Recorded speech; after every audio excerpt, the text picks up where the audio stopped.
Hello बच्चों, so let's read this question. State true और false. हमें बेसिकली ये स्टेटमेंट पढ़ के ये बताना है कि ये सही स्टेटमेंट है या फिर गलत। अगर सही है तो ट्रू है और अगर गलत है तो फॉल्स है। So the statement is the British commercial policy encouraged Indian handicraft industry. तो बेसिकली ये स्टेटमेंट पे बोला गया है जो ब्रिटिश कमर्शियल पॉलिसी थी उसने बढ़ावा दिया था इंडियन हैंडीक्राफ्ट इंडस्ट्रीज को। क्या ये स्टेटमेंट ट्रू है या फिर फॉल्स? तो अगर हम बात करें ब्रिटिश कमर्शियल इंडस्ट्री की, सो ब्रिटिश कमर्शियल पॉलिसी की, तो British commercial policy always discouraged our Indian handicrafts industry. So if you want to talk about the background of it, तो अगर हम बैकग्राउंड की बात करें तो इंडियन हैंडीक्राफ्ट इंडस्ट्रीज हमेशा से ही बहुत फेमस रही है। तो यूरोपियन कंट्रीज में इंडियन हैंडीक्राफ्ट्स की बहुत ज्यादा इज्जत बढ़ गई थी। Basically Europeans wanted Indian handicraft handicraft things for themselves. मतलब बेसिकली यूरोपियंस जो भी थे उनको इंडियन हैंडीक्राफ्ट की चीजें इतनी अच्छी लगने लगी थी। यहाँ पे हम कुछ भी कह सकते हैं दैट हमेशा से ही इंडियन हैंडीक्राफ्ट की चीजें, इंडियन टेक्सटाइल पर्टिकुलरली बहुत ज्यादा फेमस रहा है। So the elites in Europe wanted to wear Indian textiles only.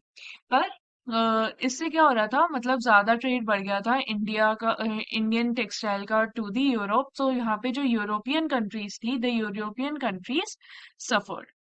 European manufacturing factoring companies suffered. तो बेसिकली अगर हम बात करें तो अगर उन्होंने यूरोपियन कंपनीज, जो मैन्युफैक्चरिंग कंपनीज थी, उन्होंने सफर करना शुरू कर दिया था। तो उन्होंने बोला कि इंडिया से जो भी ट्रेड आ रहा है उसे हमें बंद करा देना चाहिए, so that our industry could flourish, so that our economy could flourish. तो जो भी ट्रेड था वो बंद करा दिया गया था। इंडियन हैंडीक्राफ्ट इंडस्ट्रीज का जो भी ट्रेड यूरोप में जाता था वो बिल्कुल बंद करा दिया गया था।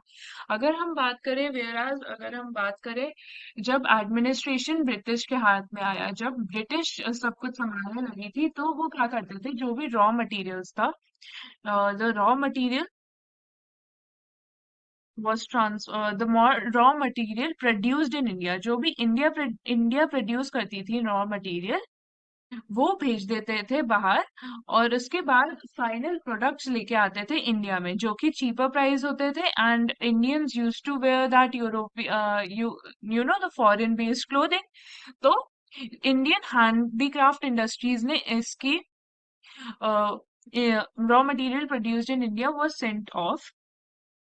तो उससे क्या होता था, जो इंडियन हैंडीक्राफ्ट इंडस्ट्रीज थी उनको रॉ मटेरियल पहली बात तो मिल नहीं पाता था, और दूसरी बात वो जो रॉ मटेरियल जाता था उससे फाइनल प्रोडक्ट्स इंडिया में वापस आते थे, इंपोर्ट होते थे, जिससे जो लोकल इंडियन हैंडीक्राफ्ट इंडस्ट्रीज थी उन्होंने ग्रेटली सफर किया। So Indian handicraft industries suffered a lot due to British commercial policy. British commercial policy की वजह से उन्होंने बहुत ज्यादा सफर किया। अगर हम बात करें British commercial policy, they suffered a lot. So this will be, तो अगर हम बात करें कि ब्रिटिश इंडस्ट्री कमर्शियल पॉलिसी ने इंकरेज किया इंडियन हैंडीक्राफ्ट इंडस्ट्रीज को, no, it did the exact opposite. उन्होंने उसको ड्रास्टिकली डिस्ट्रॉय करने की कोशिश की in order to make the European industry flourish. So हमारा आंसर हो जाएगा फॉल्स। बेसिकली जो हमारी इंडियन हैंडीक्राफ्ट इंडस्ट्रीज थी ब्रिटिश की वजह से, दे सफर्ड disastrously या फिर drastically. So answer will be false. I hope you understood the question well. Best of luck.